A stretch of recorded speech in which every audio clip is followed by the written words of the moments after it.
WatchMaestro fam, welcome back to the channel. I missed you guys. It's been a long time. But we're back today and I'm going to hit you with my own personal opinion of a Rolex tier list. First one on the list is the Oyster Perpetual. In this case, the one with the coral dial, but we're just talking about the Oyster Perpetual in general. I would personally put the OP as a B.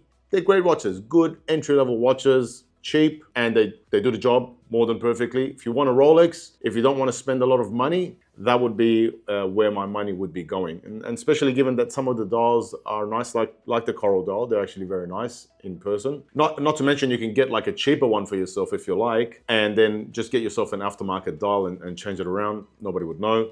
So that would be a solid B tier, B class watch. Next on the list, we've got the classic, the Datejust. The Datejust I would also put in squarely as a solid B. Now, it could be a B plus or a B minus, depending on the bracelet, depending on if it's a fluted dial or not. I personally prefer fluted. I personally prefer Jubilee. I think if you have that combination, along with some of the nicer dials, like the mint green one that you see there in the graphic. That's definitely a nice sort of variation. You have a couple of other ones like Wimbledon dial and things like that. That depending on that, you could get a B plus or a B minus, but we're going to put that squarely in the B. Now, on to the next one over here. This one is a Sea Dweller. Sea Dwellers are not my favorite. I don't care for them too much. I would put that as a C. Not something that I would buy, not something that I would wear. Maybe if I was given it for free, maybe I'd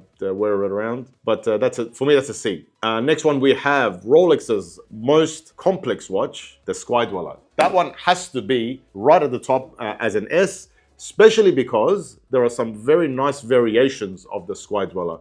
So this particular one, like for example, in the graphic has a Oyster Flex strap. Again, not my favorite, but there are definitely some variations of the Sky Dweller that are absolute head turners, and you would certainly put it right at the top of the list simply because it is Rolex's most complex watch. Can't go wrong with that. Next we've got a Yachtmaster. Yachtmasters are good. They're nice. They're nice. Obviously, in terms of caliber, it's like they're supposed to be an A, but I would probably put it just above like a Datejust. I would still put it as a B. It's not something that I would personally go for immediately, maybe because of the size of my wrist, maybe because of my own taste. They're definitely not anything to sneeze at. I would say like a B plus, right? A minus. That's where we will be putting that watch over there. And then we come to one of my favorites, which is the Day-Date. Now, Day-Dates in general would have to go as an S, again, because while some of them might be a little bit underwhelming, not too many of them are, there are definitely some of them that are extremely gorgeous. Like, for example, this platinum one with the Arabic dial.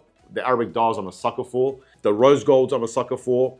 And some of the releases and color combinations, even like the money dial, the money green dial that they've got on yellow gold, that looks amazing. So a bunch of combinations there, and you can't go past it. It's just, you know, the president watch. It's just mad respect. Anytime anybody has it on their wrist, you know, they know their watches, they know their Rolexes, and they know what they're doing. So that's got to go right at the top alongside the S. Next, we come to what looks like the Rolex Explorer, the first Rolex Explorer. This one would have to go right at the bottom for me, a D, a solid D. I would not buy this watch. I would not wear this watch. I would spend my money on a different watch if it was personally up to me. I don't think they're anything really great. I would probably prefer the Oyster Perpetual over the first Rolex Explorer. GMT Master, classic. Can't go wrong with the GMT Master. I own one myself. A beautiful watch. Actually useful if you're the type to travel a lot. So I would put this definitely as a solid A. I like this watch. I think the Pepsi is a great color combination. I think the Batman is a great color combination. I do not like the Sprite. I think they made a horrible mistake with that one. So that's gone. But as a watch, I think it's a solid A. Next on the list, we have the second Rolex Explorer. This is actually a nice watch. I like the second Explorer. I think this one would have to be solid B, B minus. Again, it's not something I would jump at. It's not something I would go for, but it's definitely a nice watch. I would not be mad if I was given this as a present. probably something, I would buy something else for the same money. I would not buy that, but it's definitely a nice watch and a relatively affordable, good Rolex. Daytona's got to go right at the top again for exactly the same reason as the Sky Dweller and as the Day Date. Some of the variations of the Daytona are absolutely stunning, like the Platinum, like the Rainbow Daytona, which is obviously off catalog. Fantastic watch, even in its complications and its movement, right? It's like, it's timeless, it's iconic. So the Daytona got to go right at the top, 100%. Then we have the Rolex Milgauss. That one, I actually have a bit of a soft spot for, I think. I would put that as a B. Some people would probably argue with me. They'll probably want it a little bit lower. I think that is a nice watch. Obviously discontinued, not as common, but I really, really like that. Next, we have the Deep Sea. In this particular graphic is the newly released full solid gold Deep Sea. I haven't seen it in person.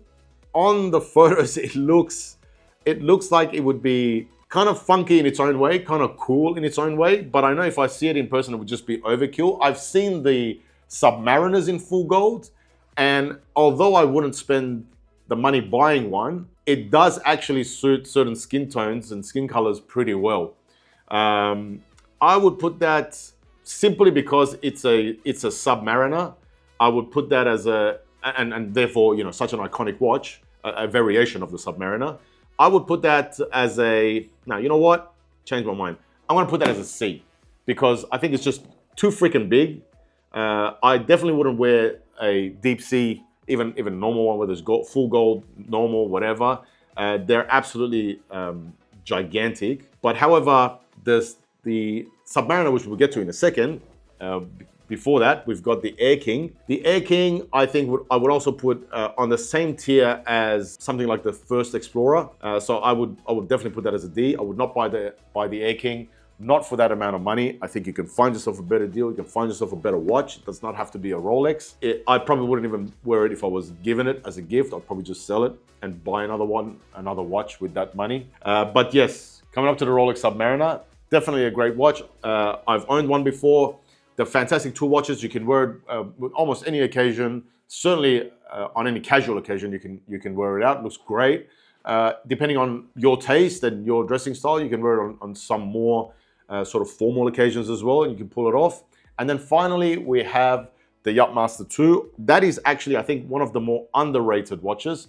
I would almost put that as an S, also because of the complications of the watch that goes with it.